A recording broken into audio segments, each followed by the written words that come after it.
seja muito bem-vinda, seja muito bem-vindo a mais um Pô de Pedra Podcast, edição especial Marmomac.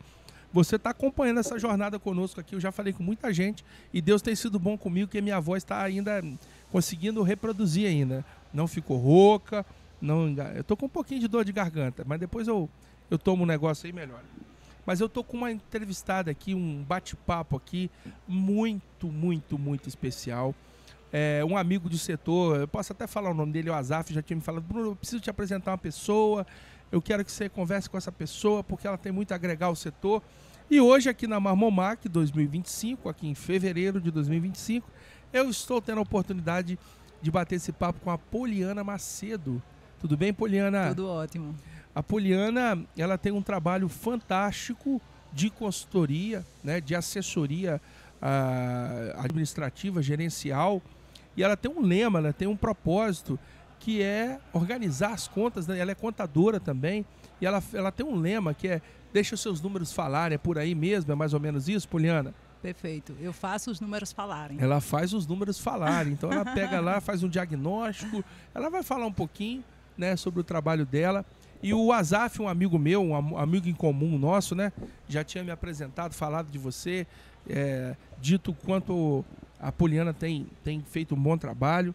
E ela é de onde, Poliana? Vamos começar a falar para nossa galera aqui. De onde é a Poliana? Eu sou de Natal, Rio Grande do Norte. Natal, Rio Grande do Norte. É natalino? Como é que é? Natalense? Natalense. Natalense. Ele não fala muito com aquele sotaque rebuscado do nordestino em geral, né? É menos, né? O sotaque do natalense é menor. O paraibano é mais arrastado. O paraibano é mais arrastado, assim. É mais bonito. Acho que é tudo bonito ali no Nordeste. Cara, só fala mal do Nordeste quem não conhece o Nordeste. Correto? Você concorda comigo ou não? Correto. O Nordeste tem problemas estruturais que tem no Brasil inteiro, né? São problemas diferentes.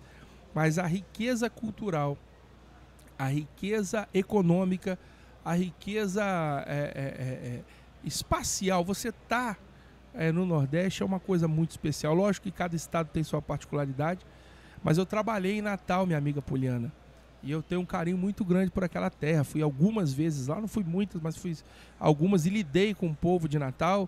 Eu vendia pedra para Natal, então fiz muitos amigos lá. Um deles é muito querido, o Wellington, da Companhia do Mármore, é um grande amigo meu.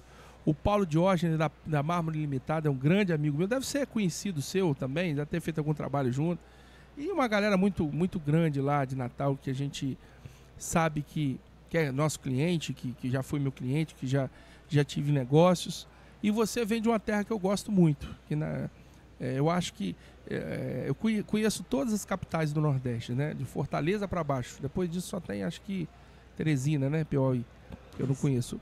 Agora, de Fortaleza para baixo, eu conheço todas as capitais.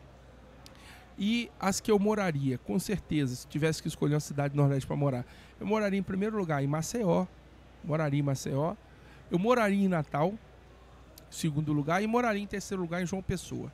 O resto das capitais eu gosto também. Aracaju é bonito, tem sua beleza, Salvador é bonito, mas culturalmente eu acho a cultura de Natal muito rica. Um lugar, apesar de pequeno, né, do ponto de vista de uma metrópole, de uma cidade grande, ele comparado a Recife, por exemplo, é bem pequeno. Bem menor. Mas é muito bonita aquela terra sua lá, né? Tudo bem com você? Tudo ótimo. Eu trabalhei 17 anos com o Wellington. Com o Wellington? Com o Wellington. Ah, você tá brincando? Na Companhia do Mármore. É, sério? Quem ficava à frente da marmoraria era eu, né? Ele ficava na parte de compras, a esposa dele na parte de relacionamento com arquitetos, mas depois que a obra era fechada, daí para trás era tudo comigo. Daí para trás não, daí para frente, né? Era tudo comigo. Pois é, quando eu tive algumas vezes com o Wellington, eu fui lá naquele prédio novo lá que ele fez, que ele construiu no prédio 88, sei lá, Hermes 880. Hermes 880, né? Aí, tá vendo como é que eu puxei na memória agora? Era uma galeria. É uma galeria. Belíssima, usada para a época. Mas aquele escritório dele continua lá, aquele escritório dele? Sim. Muito requintado, cara, aquelas madeiras, aqueles portões. Tinha um escritório, não sei se era da Avon, da Natura ali, uma distribuidora de um cosmético lá, enfim. E eu tive lá, ele me levou no apartamento dele, que ganhou um prêmio lá de apartamento mais você vê... Você já teve naquele apartamento dele? Sim. Ajudei a colocar cada pedra. aí você ajudou, é? Sim, lógico. Eu acho lindo, parabéns. Então, eu conheço aquele apartamento lá, muito lindo. E eu cheguei, eu não lembro agora valores, eu vou dar um exemplo aqui. Eu cheguei tipo assim, eu não lembro valores, pessoal, mas ele tem uma vinícola lá, um armazenamento de vinho lá, não sei como é que chama, é vinícola mesmo? Onde bota os vinhos lá? Não, adega, perdão, não é vinícola não, então adega, ele tem uma adega lá. Aí eu cheguei, inocentemente, não conheço nada muito pouco de vinho. Eu falei, sei lá, vou dar um chute aqui. Eu falei, Hélio, você tem uns 40 mil aí de vinho aí? Eu falei, Bruno, a última vez que eu contei, acho que eu tinha uns 400. Eu não sei se a ordem de grandeza é essa mesmo, mas tipo assim, era 10 vezes o valor que eu tinha falado. Ele tinha uma adega bonita, toda em vidro, né? Sim.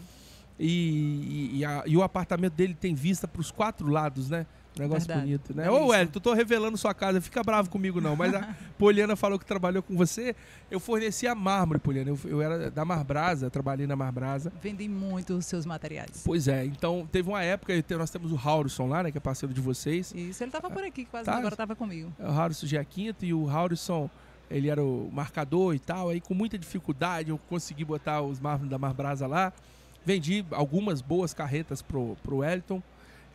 Mármore champanhe, mármore branco. Ele me mostrou várias obras lá, que Natal tem uma particularidade, né? Tem. Fala pra galera aí, vamos ver se é assim, a mesma. Hoje, assim, eu posso falar isso com propriedade, depois que eu já dei consultoria para várias marmorarias, né? A nível Brasil, eu consigo perceber o quanto nós éramos gigantes para a época.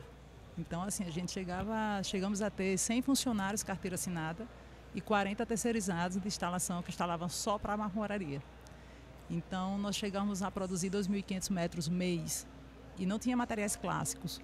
Era só material diferenciado. Era quartzito já. Os materiais já eram bem diferenciados. Eu não sei se continua, porque já tem uns 10 anos. Vai fazer 10 anos que eu não atendo o Wellington mais. 2018. Hoje não tem mais marmoraria. Não é? Não tem? Não. É assim, depois eu tive a ideia, né? Porque eu já trabalhava vendendo chapas numa outra marmoraria. Quando eu fui convidada para ir para lá, eu comecei a fazer uma análise que não fazia sentido vender os materiais clássicos dentro do negócio. Porque o Wellington ele sempre gostou de muita robustez, né, muita sofisticação. Então essa operação não pagava quando a gente vendia um verde batuba, um cinza andorinha. Não fechava, porque o cliente não consegue enxergar o valor no serviço ainda. Né, está sendo trabalhado hoje, mas imagine naquela época, então ficava bem difícil. Então, nós fizemos o seguinte, nós demitimos esse cliente, né, que tinha esse perfil desse produto, e a gente construímos a distribuidora, porque a gente não queria perder essa fatia do mercado. Boa. Então começamos a vender para os marmoristas. Ah, legal. Foi aí que otimizou o processo. Isso. Eu trabalhava na DVN anteriormente, né, que fui convidada para trabalhar lá, e acabei caindo em uma marmoraria, assim. Aí, ó. Que coisa, né? Eu fui convidada para gerenciar uma empresa de ferragem, né, que produzia ferragens. E teve uma situação lá com a gerente e fui convidada para assumir a marmoraria. Foi quando eu entrei no setor. E lá eu desenvolvi esse trabalho, né, já estava engatinhando essa venda de chapas, porque lá era uma distribuidora de vidros também. Legal. Ele tinha mármore, ele tinha parte de vidros e tinha parte de ferragem inox. Era uma empresa grande, tinha mais de 550 funcionários. E eu fui convidada para ir para a marmoraria. E eu decidi tentar, né? Disseram para mim que ia ser difícil, que eu não ia conseguir. E você continua tendo essa marmoraria? Não, aí o que acontece? Saí de lá, no convite de Wellington, fui para dentro da Companhia do Mármore. E lá eu dei a ideia da gente desenvolver o depósito. Mas então não tem a marmoraria mais do Wellington? O depósito cresceu e a marmoraria fechou. Entendi. Quando a marmoraria fechou, eu dei a dica para um colega meu, né, que trabalhava lá, que era gerente de produção, compra a marmoraria. E ele ficou receoso, se eu te ajudo, eu te oriento como você deve fazer. E aí ele comprou a marmoraria, eu uni ele a um outro colega nosso, que trabalhava na parte de vendas, e fui orientando eles, acabei me tornando sócia. Eles disseram, não, você já é sócia nossa, você decidiu o logo, você decidiu a estratégia, você que faz a leitura dos números. Como é que é o nome da marmoraria? Exclusive Marble. Exclusive Marble. Então, você usou o nome Marble na confecção da marmoraria? O seu logotipo é Marble? Exclusive Marble? Não, o nome da minha marmoraria é Exclusive Marble. O nome do Mármore. meu projeto é Meu Mármore. Não, mas eu queria dizer o seguinte. Você falou de mármore aí várias vezes, e quando eu estava me referindo um pouco antes, que Natal tem uma particularidade, eu não sei se é assim ainda. Primeiro que Natal é um lugar que não é comum, mas é um lugar que eu conheço do Brasil em que o mármore é mais valorizado, né? Perfeito. Continua assim? O gosto pelo mármore? O gosto pelo mármore ainda é muito forte, mas o quartzito já tem superado. Tem superado, né? Até porque os quartzitos hoje em dia, a gente consegue ter mais acesso a preços do que o mármore. Pois é, então vamos lá. E outra particularidade é que, na época que eu atendia, eu vivia em Natal, era comum as obras de alto padrão, né? Os pisos do prédio serem feitos em grandes formatos. Continua assim ainda? Continua, chapas inteiras. Tá vendo? Lá, são poucos mercados que têm essa particularidade. Isso a gente deve ao SMAR, né, que é o da Mármore Limitada. Ele é uma empresa, acho que ele tem 47 anos, então ele foi um cara que assim, abrir a mata é mais difícil, né, do que a gente trilhar por um caminho que já está aberto. Então a gente se beneficiou disso, de fato. Então é um cara que tem uma história muito bonita. Então, assim, ele tinha muita força na parte de especificação. Boa. Ele buscava muito conhecimento, então ele tinha essa força junto com os arquitetos na hora de especificar. A voz dele era ouvida na especificação. Boa. Então ele construiu essa cultura em Natal, né, de colocar as rochas naturais em grandes formatos. Em grandes formatos. Só para você que é de todo o Brasil entender, deixa eu explicar uma coisa. Cada lugar do Brasil tem algumas particularidades por questões logísticas, por questões de preço, por questões de N fatores. E eu conheço o mercado, e eu achava lindo demais. Eu fui em várias obras em que lá em Natal, não é você a primeira que me conta essa história. O Paulinho lá, que é meu amigo, o Paulo Diógenes, depois Paulo, depois você compartilha esse vídeo aí, pô. A gente tá aqui levantando sua bola aqui. Mas lá se criou uma cultura de os pisos das casas, o cara pega a chapa inteira, ou requadra ela, ou pega na mesma medida, esquadreja e coloca. E são poucos lugares do Brasil que tem essa cultura firme, né? Continua, né? Continua. E por sinal, os montadores até não gostam quando as lastras são pequenas. Menores, né? Não. Aí, ó, você tá vendo? Eles gostam quando é grande. Então, quando você for comprar um apartamento em Natal, saiba que a maioria dos prédios os prédios de alto valor ou médio valor, os pisos são inteiriços. E isso me encantava muito de saber que essa cultura que estava lá, que preservava o design do material, etc, etc, etc. Até os quartzitos também, há 18 anos atrás, quando entrei no setor, a gente já trabalhava bem os quartzitos, né? Tinha polimento italiano, que Perfeito. Já tinha um trabalho bem forte. E a gente já trabalhava assim, essa parte de paginação, o quartzito já era bem forte, a gente já tinha toda uma dificuldade, porque não existia insumos compatíveis, né, com o produto para a época. Mas assim, havia uma grande aceitação com os quartzitos. Isso não parou, entende? Só fez crescer. Agora, nós estamos aqui não é para falar de Paulo, não é para falar de Wellington, nós estamos aqui para falar da nossa querida Poliana Macedo. Mas faz parte da minha história também. Não, né? mas a gente está contando história. Mas o Wellington que vem aqui, que senta aqui. Eu ia falar, né? Paulo que senta. É verdade. Todos os meus amigos, um beijo para vocês, gente. Não tem como falar de Natal e não falar desses personagens, né, verdade, Poliana? Com certeza. Mas, Poliana, a gente está aqui para falar do seu trabalho e do que você tem construído no setor. Poliana, você tem um projeto chamado Meu Mármore. Perfeito. E eu quero que você conte um pouco da sua história como profissional do ramo. Você acabou de contar agora, bonita história, parabéns pela sua caminhada. E aí, quando você resolveu tanto empreender quanto desenvolver esses projetos de conhecimento, de formação, de desenvolvimento, que até onde chegou até mim, que tem contribuído muito com o setor. Vamos lá. Eu entrei no setor há 18 anos atrás, né, como eu falei há pouco. Eu fui convidada, né, para assumir a gerência de uma determinada marmoraria, aonde a gestora que ia ficar acima de mim, ela disse que eu não teria a capacidade de dominar a marmoraria. E te desafiou? Foi, eu adoro um desafio.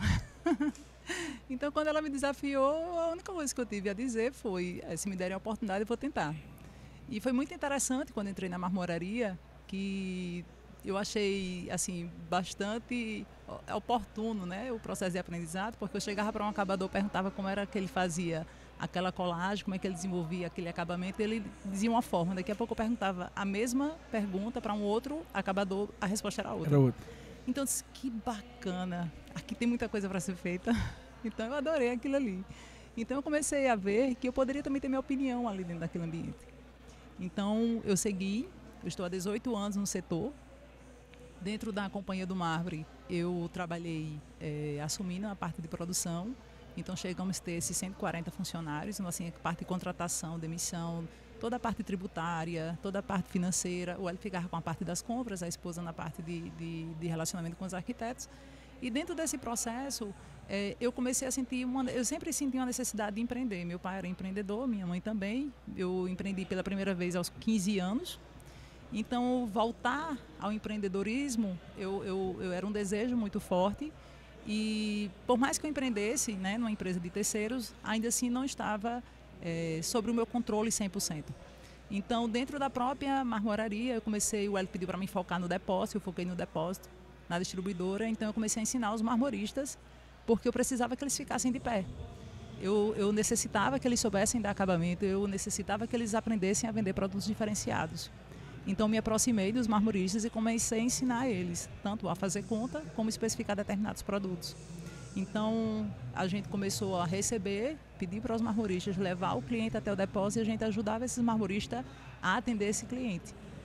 E aí, o depósito, né, a distribuidora foi crescendo ao longo do tempo e eu construí assim, uma rede de relacionamento com os marmoristas, até que um dia eu comecei a sentir necessidade de entender se aquilo que eu sabia servia para outros setores.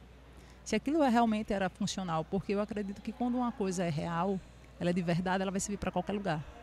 Então, eu comecei a viajar. Recebi um convite de Catiane Passos, para fazer uma viagem. Aracaju, Lagarto. Isso. Lagarto não, lá é... Peraí, não fala não. Lá é um nome diminutivo, que Samambaia, não sei. Como é que é o nome da cidade dela lá? Eu não lembro. Mas é lá de pertinho de Aracaju, Catiane Passos. Aí eu fiz essa viagem, eu conheci muitos marmoristas. Eu comecei, caramba, peraí, era marmorista de várias partes do país. E a dor era a mesma. Então, assim, eu sempre fui muito interessada pelos números. Então, eu pensei... Contadora, né? Nesse meio tempo, você se formou em contabilidade, né? Não, eu já estava formada quando eu entrei na marmoraria. Então, assim, eu comecei a perceber o quanto as pessoas não entendiam sobre o seu negócio.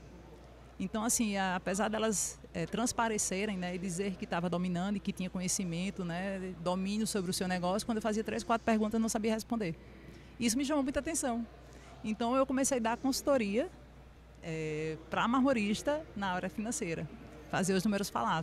E você tem algum case aí, algum caso que você possa citar, que não vai expor ninguém, o objetivo nem é esse, mas que você possa contar, Bruno, eu peguei esse caso aqui, estava em frangalhos e a gente levantou o projeto. Tem algum caso? Eu não posso dizer nomes, mas já peguei empresas com faturamento que a gente chegou a triplicar. E organizar os números. Assim, eu cheguei, a empresa dizia que dominava e que entendia os números. E, na realidade, entender os números não é só você anotar a sua despesa. Né? Não é você só anotar a sua receita. Fazer um planejamento, né? Não, fazer é você um plano. conseguir fazer uma leitura. Um exemplo, quantos por cento você vende de marketing dentro do seu negócio? Você não sabe. Qual é a média do valor médio do metro vendido dentro do seu negócio? Você não sabe. Entende? Quantos por cento você consegue vender a mais em metragem da medida que chegou? As pessoas não sabem. Então, assim, tem muita coisa que as empresas não sabem sobre o seu negócio. Né? Os marmoristas, eles se perdem também muito, porque eles se perdem bastante com os adiantamentos de cliente.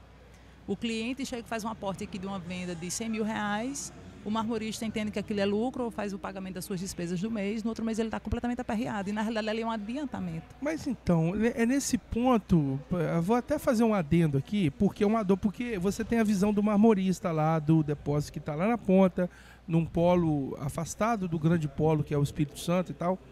E a gente daqui, eu tenho a visão da indústria, né, da fabricação. Eu também dou consultorias em algumas empresas, a gente analisa números e eu fico muito confortável em conversar sobre isso com você. Mas uma das coisas que me aperreia, né, nesse sentido aí é dizer o seguinte, cara, a gente conhece o processo de venda de marmoraria. Que eu saiba, a não ser que se o cara seja muito ruim de serviço, não tem nenhum marmorista que não pega um sinal importante de entrada de 30% a 50% quando fecha a obra.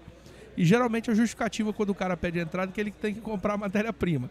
E aí ele compra o material na fábrica, na indústria, Ele compra o material na indústria, no boleto, às vezes repassando o cheque de terceiros. Ele fica com o cheque da entrada para ele, pega os cheques para frente e joga para a empresa fornecedora. E esse cara, muitos deles, não todos, obviamente que tem empresas ultra mega organizadas, mas muitas empresas marmoraria do setor estão sempre aperreadas com as contas. Ele ganha na frente, não paga o fornecedor, às vezes atrasa o boleto, ou dá um calote lá, ou volta o cheque e enrola. Por que dessa desorganização, Poliana? Primeiro, pela ausência da educação financeira em si, né? Eles não sabem fazer conta de fato. É tanto que uma vez eu fiz um vídeo, né? E eu falava justamente sobre essa... eu digo que cada cliente tem o fornecedor que merece. Porque o cliente, ele vai em busca, ele quer matar, tirar a margem do marmorista. Então, assim, ele está fazendo a parte dele. Então, o marmorista, ele nem tem conhecimento de saber o valor de venda real que ele deveria colocar, como ele também não sabe,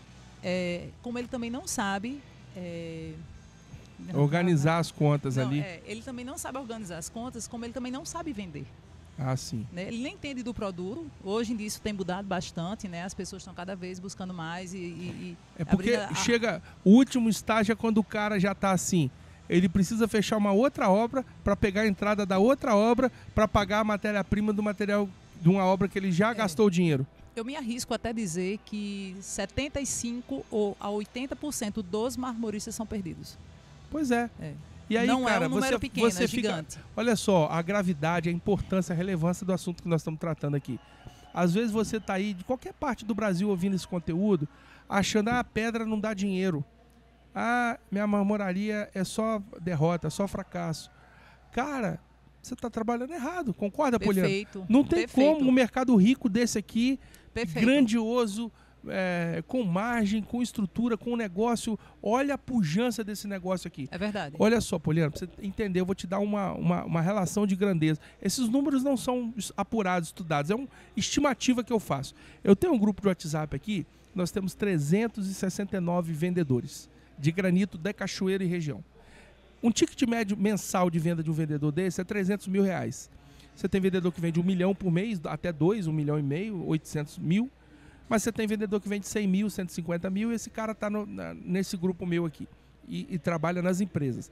Então, se um ticket médio de um vendedor é 300 mil, eu tenho 10 vendedores, 3 milhões, né? Sim. 100 vendedores, 30 milhões. Eu tenho 369 aqui. Cada vendedor, esse grupo meu aqui gera de negócio 30, 60, 90, entre 90 a 100 milhões de reais por mês. De pessoas que estão aqui, que eu lido todos os dias.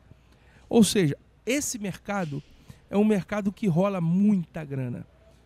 No bom sentido, tá, gente? Eu não estou falando aqui, todo setor tem seus problemas, tem seus gargalos, tem suas adequações, não tem mar de roda, não tem ninguém aqui nadando em dinheiro, não. Mas, em linhas gerais, quando você vai pegar uma obra de um cliente, é obra de 30 mil, de 50 mil, né? O cara está comprando bancadas, o cara está comprando escada, o cara está comprando revestimento, qualquer um que seja. Então, é difícil uma obra média aí custar 30 mil. E, cara, o produto ele tem que ser pelo menos aí... a matéria-prima tem que ser pelo menos 30% do custo. É isso mesmo, Poliana? Mais ou menos?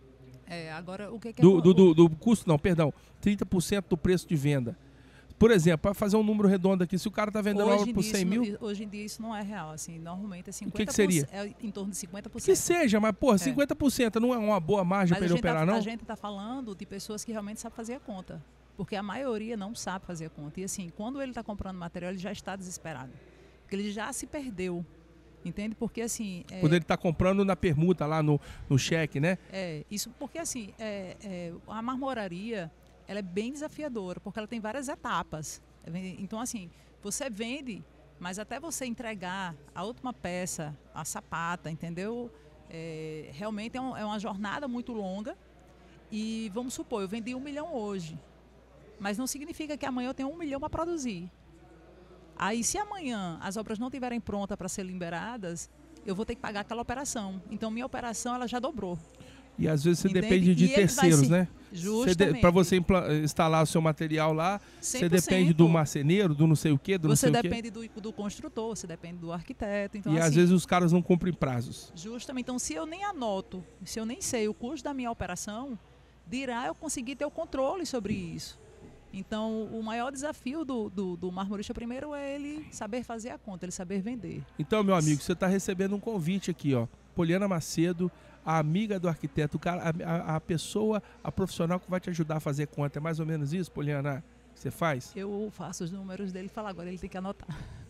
Eu não tenho como, a gente não tem como, um exemplo, eu não tenho como dar uma consultoria para alguém que, que a gente não tem informação.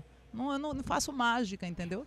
Então, no mínimo, você tem que ter um livro caixa, você tem que saber para onde você está indo aquela receita.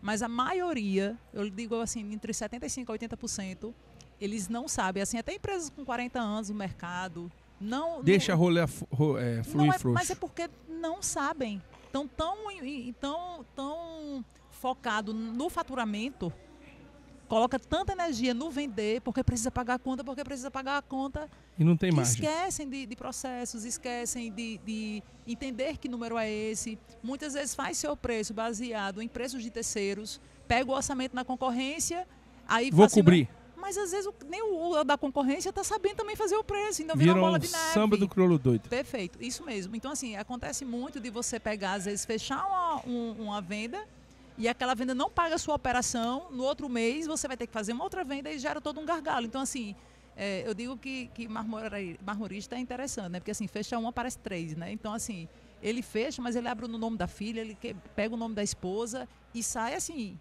fecha e sai. Travancando tudo. Qual que hoje é o maior ralo de uma marmoraria financeiro, ralo financeiro? São vários. Cita um. Não, um é a questão de erro. Né? Porque assim, o cara está na sua maioria, ele é mesmo ele quem vende, ele quem mede, ele que faz toda a parte de operação, acompanha a parte de instalação. Então assim, ele não consegue... super-homem. Isso não é real. Entende? Então assim, ele vive num sufoco. Pronto, hoje o que eu mais escutei foi: ai, meu Deus do céu. E aí, como é que tá lá? Tá difícil? E aí, como é que tá lá? Tá... Ave Maria, é uma guerra, não é? Ou então, tipo... O cara nunca tá feliz, né? O cara tá sempre com o sistema de alerta. O mercado não tá bom. Lá tá melhor. Eu disse, olha, eu nasci e me criei. O pessoal às vezes até acha que é até uma ironia. E não é assim, ironia. Assim, eu nasci e me criei dentro de um ambiente de empreendedores. E eu já escutava que o negócio não tava bom. Então, então assim, eu acho que é meio que cultural, né? Parece que tem que dizer que tá ruim, mas né? fala aí, por exemplo, um manual de boas práticas aí. Você tá entendendo minha pergunta? Primeiro. Boas práticas, vamos lá. Boas práticas. Primeiro, anota. Anota no planilha Excel, anota no papel, mas anota. Se possível, no Excel, né? Se você não consegue ter um acesso a um sistema, utilize uma planilha Excel. Aí você anota as informações. Baseado nisso, anota a metragem que você produz. Você tendo... Na parte operacional, Poliana. Beleza, você tá falando em anotar. Mas se ele anotar o troço que tá errado também, não se lascou. Como é que ele melhora a operacionalidade? Qualquer coisa que a gente faça errado, realmente não vai funcionar. O que você acha que pode melhorar o dia a dia? Vamos lá, deixa eu ser específico. Eu trabalhei com esse deixa eu te explicar assim. Desculpa. Vai lá, você que tá falando, assim, você é entrevistado. Se você anota, certo? Se você sabe a informação, né? Se você sabe quais são as suas despesas, você vai conseguir saber o que você precisa de receita. Você vai começar a vender certo. Entendi. Então, assim, é tanto que eu não dou consultoria começando pela venda. Primeiro que eu não dou consultoria comercial. Eu dou consultoria na parte financeira. Por quê? Como é que você constrói estratégia sem números? Perfeito. Se você for para um médico, a primeira coisa que ele vai fazer, você vai falar. Você vai falar várias coisas. Ele vai dizer, faz esses exames. Ele vai avaliar os exames. Ele vai te dar uma orientação. Ele volta para onde? Refazer os exames. Então, os números não mentem em momento algum. Então, assim, não tem outro caminho. O primeiro passo para esses 80 marmoristas é anotar, que eles não anotam, são todos perdidos. Aí eles vão descobrir o preço, eles vão aprender a vender, aí ok. Então, agora eu já estou vendendo certo, já sei minha capacidade de produção, aí agora eu preciso o quê? Começar a organizar os meus processos. Aí você vai começando a criar uma roupagem. Porque não adianta você crescer de maneira desordenada. O que seria um processo organizado, por exemplo? Falando em linhas gerais, eu sei que esse assunto é complexo. Vamos lá. Tá. Eu vendi 100 mil reais. Certo? Quanto eu devo? Entendi. Quanto é que eu devo dessa obra? Quantos metros eu estou devendo ao mercado? Porque é um adiantamento de cliente que você está recebendo. Esse dinheiro não lhe pertence. Ele só lhe pertence quando você realiza. E se você não realiza, ele ainda não é seu. Entende? Isso é um. Segundo, essa questão de atenção. Exemplo, eu gosto muito da ideia de ter o vendedor e o medidor. Porque o vendedor está focado na venda 100% do tempo. Quer vender, ele quer virar o negócio. Isso mesmo. E a maioria não é essa a realidade. Quem vende, mede. Então, uma hora ele está focado na venda, no outro mês ele está focado na medição. Entende? Então, tira ele totalmente. Enquanto ele está focado na medição, porque assim, ele precisa alimentar a produção. Então, enquanto ele está focado na medição, tem pessoas visitando o escritório de arquitetura. Então, Ele assim... desfocou ele da venda. E são perfis diferentes. O cara que é fluente, que é o cara comercial, que é o perfil que é mais interessante para a gente, normalmente ele não é conforme. E a gente, para poder ter um medidor de qualidade, ele precisa ser um cara conforme. Um cara de atenção, que tenha muito foco ali nos números. Entende? E assim, são perfis completamente diferentes. Então, assim, como é que você coloca esse perfil em um ser humano só? Esse mês ele está focado na venda, outro mês na medição, aí o marmorista reclama porque ele não vendeu, mas ele está focado na medição e ele quer também a ordem de serviço. Vira uma confusão dentro da marmoraria. Então, o primeiro passo é você separar isso aí. Deixa o cara focado só em venda, em relacionamento. Entende? Em passar um orçamento rápido. Isso é um diferencial. Tinha uma cliente minha que é de São Paulo que eu achava fantástico. Por sinal, Nájila, né, da Marmorarias Unidas. Nájila era 3, 4 dias para poder passar um orçamento, assim, aliás, 3, 4 dias para ela poder fechar assim, um negócio, porque ela passava o orçamento assim, chegou, tem que correr com o orçamento. Era prioridade dela, entende? E normalmente isso não acontece, é 3, 4 dias para as pessoas entregar o orçamento, aí vai tirar dúvida com o arquiteto ainda, é todo aquele processo. Aquela embromação, né? Isso não funciona. Porque o cliente é imediatista, né? Ainda mais hoje em dia, assim. Ele quer o orçamento mais rápido possível. Ele já compra com prazo atrasado já. Ele espera o último momento. Justamente. Então, assim, quanto mais rápido a gente entregar esse orçamento, melhor é para dentro das marmorarias. Só que o cara tá cansado, tá achando que tá ali numa luta muito grande, o cara não tá focado, entende? Na parte de vendas. Então, assim, fica difícil para ele.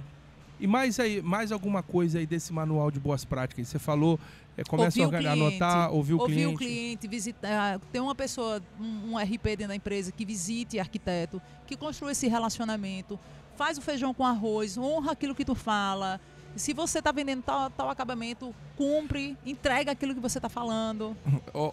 Poliana, tudo é básico, assim, são coisas simples. Você me permite contribuir com a sua entrevista? Sim, lógico. Porque você está falando aí, eu também dou consultoria, tá me vindo aqui, cara. Tá na minha mente, cara. E eu tô te provocando para você falar, mas eu quero colocar essa pimenta na conversa aqui. Eu fiz, jamais a gente tem um código de ética para isso, vai revelar nome de pessoas e empresas.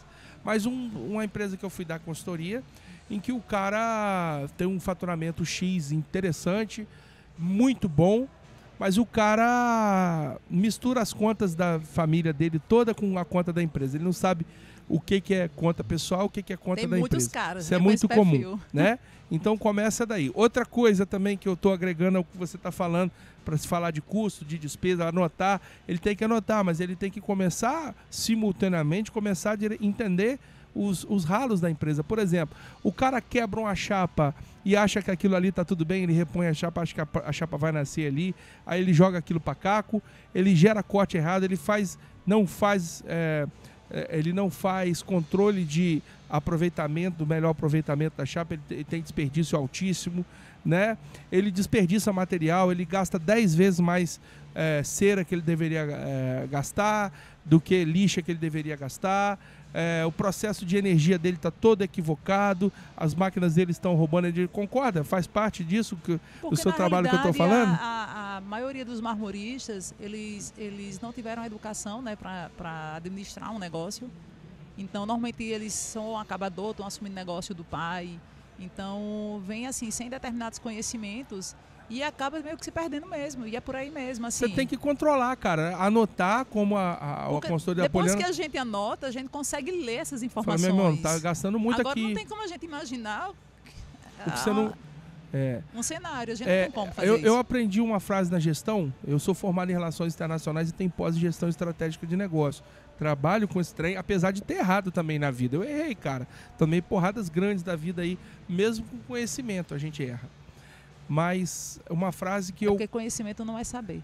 Não é verdade? Verdade. Para saber a gente precisa viver. Viver, experimentar e aprender com aquela experiência. Perfeita. E aí, uma frase que talvez sintetiza muito do que você estava falando, que eu carrego comigo, que eu abro qualquer reunião de consultoria que eu faço, é o seguinte: você só melhora aquilo que você mede. Perfeito. Você só melhora aquilo que você mede. Se você não mede, como é que você vai saber se você melhorou? Referente aqui, eu economizei. Economizou o quê em relação a quê? Eu estou pagando menos em relação a quê? Quanto você pagava antes? Não sei. Agora eu estou vendendo mais em relação a quê? Você não tem relatório, cara. Você não analisa, né? Você tem que ter, você marmorista brasileiro, você de depósito, você da indústria, você da pedreira, cara, dê atenção à produção de resultados, porque não adianta você trabalhar igual um burro de carga, produzir e você não desfrutar do fruto do seu trabalho, né, minha amiga? Perfeito. Eu acho que quando a gente consegue agregar valor, né, no serviço, no material, as coisas tendem a ficar mais fluida, né, mais fácil, porque você passa a ter margem. Que isso não é a realidade assim de muitos, né? Então acaba meio que se perdendo mesmo. E você me fala aqui, Poliana, a gente tem muito papo, eu quero que você, quem sabe numa próxima vez que a gente se encontrar, ou na feira, ou lá em Cachoeiro, você conhecer o nosso estúdio, a gente volte a falar. Quais são os próximos passos do seu trabalho? Como é que alguém contrata o seu trabalho? Como é que faz contato contigo aí? Hoje eu confesso assim, que minha agenda não está aberta para consultoria, porque não, assim meu amigo, tchau, bye. Você só vai sentir o gostinho das entrevistas agora. Não, mas eu me disponibilizo. Às vezes a pessoa não precisa de consultoria. Às vezes ela precisa só de uma pequena orientação, de precisa uma hora. Conversar com a mente brilhante da Poliana. Não, mas é porque Poliana, assim, sua agenda tá tão lotada assim, o negócio tá feio desse jeito, cara? Não, tá bom. Não, tá feio no bom sentido, não, né? Tá ótimo assim, porque eu realmente não consigo pegar consultoria nesse momento. Passa um bocado pra mim aí, eu dou um jeito aí, eu dou entrevista aqui e faço brincadeira. Mas em relação assim, você pegar na parte desses processos de consultoria, o básico funciona, o simples funciona. E às vezes o cara já sabe o que fazer, fica lendo livro, não sei o que lá, vai pra imersão e já ouviu o que é pra fazer e não faz. Já aí sabe o que é difícil. fazer, né? Já sabe o que é pra fazer, vai lá e faz. Exatamente, cara. Poliana, e os próximos passos aí? Esse posicionamento online que você está construindo aí, essa coisa de gerar conteúdo, como é que tá isso? Assim, eu não gero conteúdo no meu mármore, mas o meu mármore era um ponto de encontro, um ponto de contato, né, dos meus clientes. Assim, todos os meus clientes eles vêm através de indicação. E normalmente os clientes, Poliana, tem que ser você, eu quero você, por favor, arranje um tempo. Porque assim, eu coloco... Tá igual o pedreiro, cara, igual jogador caro, viu, né? Não, mas é porque quando eu faço qualquer coisa na minha vida, eu coloco o meu coração. Então, quando eu faço isso, eu tenho que entregar o meu melhor. Então, assim, eu não estou disposta a ganhar dinheiro de qualquer jeito, de qualquer forma. Tem que ter resultado, tem que fazer o que gosta, não, e além tem de que otimizar o tempo. Eu sou mãe, aí sou dona de marmoraria. Qual a idade do seu filho? Eu tenho 3 meninos, 2 de 10 anos e 1 de 9 anos. São gêmeos? São gêmeos, os primeiros. Eu tenho irmãs gêmeas, Larissa e Aí Lorena. tem demanda de esposa, eu estudo filosofia à noite. E seu esposo trabalha com o quê? Meu esposo trabalhou já em marmoraria e está voltando agora, nos próximos meses. Qual é o nome dele? Alisson Hildo. Grande Alisson Hildo, um abração pra você, cara.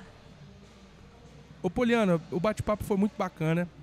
Cara, muito, muito legal trocar essa ideia com você aqui. Nós estamos criando registros históricos, sabe, Poliana, aqui com essa iniciativa. A gente sabe que o podcast é uma ferramenta atual, moderna, Perfeito. Conectada com a maneira das pessoas consumirem conteúdos. Verdade. Ultimamente, né? As pessoas não ficam mais assistindo o Jornal Nacional. Cada um, no horário que tem à noite, quando chega de casa, liga a TV e vai buscar um conteúdo que esteja conectado com os seus anseios, com os seus interesses, com as suas necessidades e com as suas visões de mundo. Então, a gente iniciou essa proposta aqui, fomos agraciados com o convite da Flávia para estarmos aqui registrando as impressões em formato podcast da feira da Marmomac. E quero que você faça um último comentário, um fechamento aí, dizendo para nós o que você está achando da feira, o que você está achando de tudo isso que nós estamos enxergando e vendo aqui. Conta um pouquinho para a galera que está assistindo a gente. Fale da Marmomac 2025. A Marmomac é uma feira que a gente já sabe, né, que tem um nome muito forte, e fomos prestigiados, né, para estarmos mais perto dela, né, aqui no Brasil. A feira está muito robusta, muito bonita, e eu tenho certeza que ela só vai crescer. Assim, eu não tenho nenhuma dúvida. Existem muitas questões, né, de vir para São Paulo ou não, mas aqui é muito mais fácil, né, para a gente ter acesso ao cliente, a gente tem que ir para onde o cliente está. E aqui não teria outro lugar a não ser São Paulo. Então, assim, admiro muito, né, o trabalho da Flávia, a fortaleza, né, que Flávia é. Então, desenvolver toda essa feira, entregar para todos nós, assim, com muita maestria. E, assim, eu sou uma super apoiadora, né, das feiras, porque aqui a gente se conecta, a gente troca experiência, a gente aprende, a gente conhece o novo.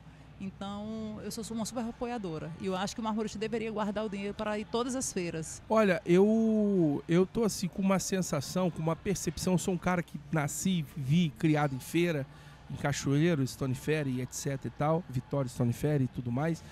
Eu tô sentindo um ar assim, não sei se você percebe assim como eu, mas um ar mais profissional, uma coisa mais...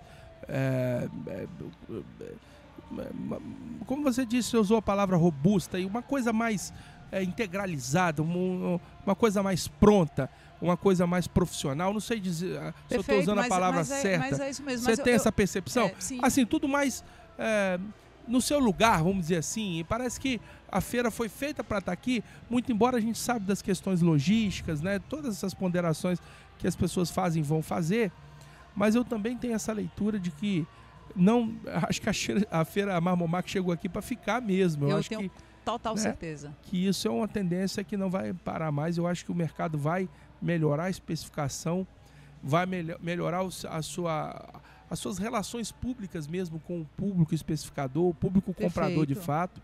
Vai dar oportunidade para a gente estar aqui nos conectando com pessoas como você que desprendem lá de Natal, atravessa o meio Brasil para estar aqui conversando com a gente, prestigiando a feira, gerando conteúdo, conectando pessoas e soluções.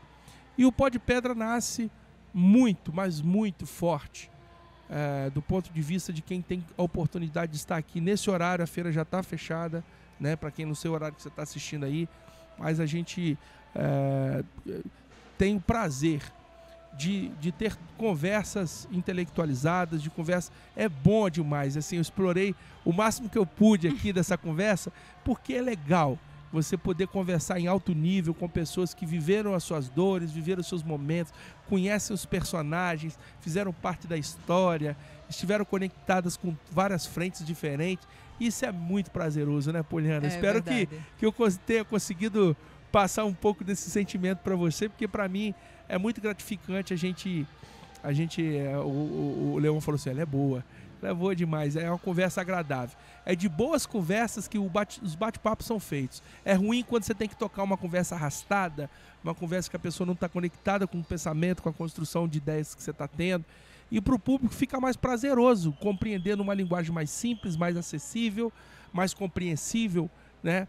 Ele entender que nós estamos aqui, no fundo, promovendo a rocha ornamental, promovendo as raízes do Brasil. Quantas riquezas. Você está com um amigo ali fora, ali, que é o pai dele, foi o primeiro explorador de Natal, de granitos do Nordeste. Júnior Português. E tal. Cara, é muita história, é muita gente. A gente entrevistou, te convido uma hora que você tiver um tempinho.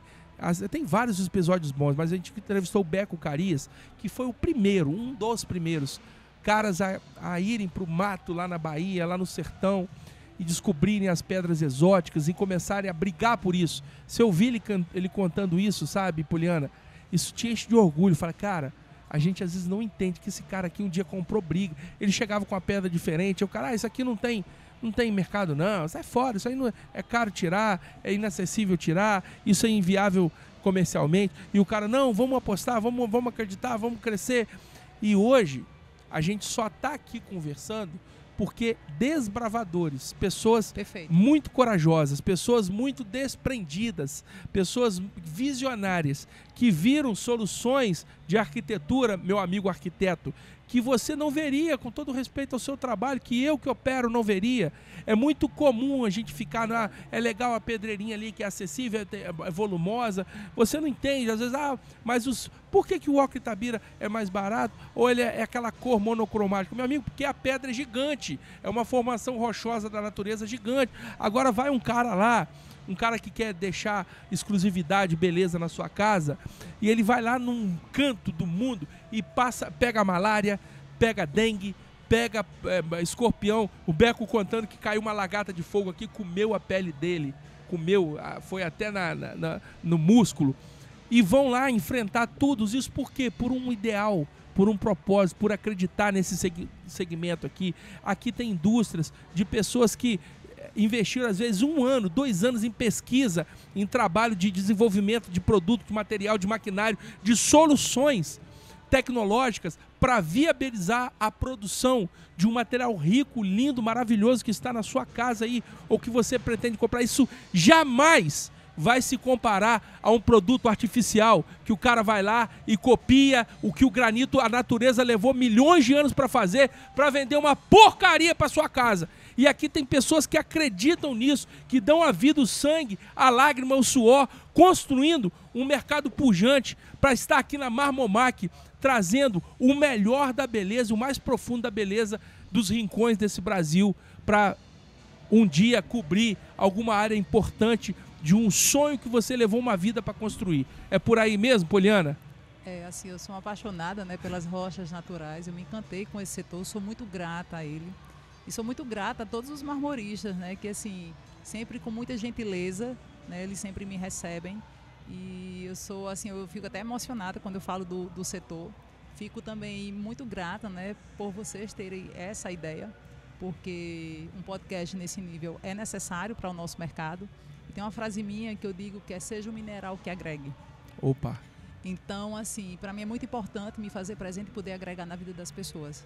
Então, não gosto de passar na vida das pessoas em leis, assim, eu quero contribuir, eu quero que o outro cresça, eu gosto de agregar pessoas, eu gosto de unir pessoas, eu gosto de falar do seu trabalho para o outro e aí vice-versa, porque eu acho que isso é o que funciona, né? E se os minerais estão aí nos mostrando que foram agregando, né, que eles se tornaram fortes, então como é que a gente não vai fazer isso no mercado?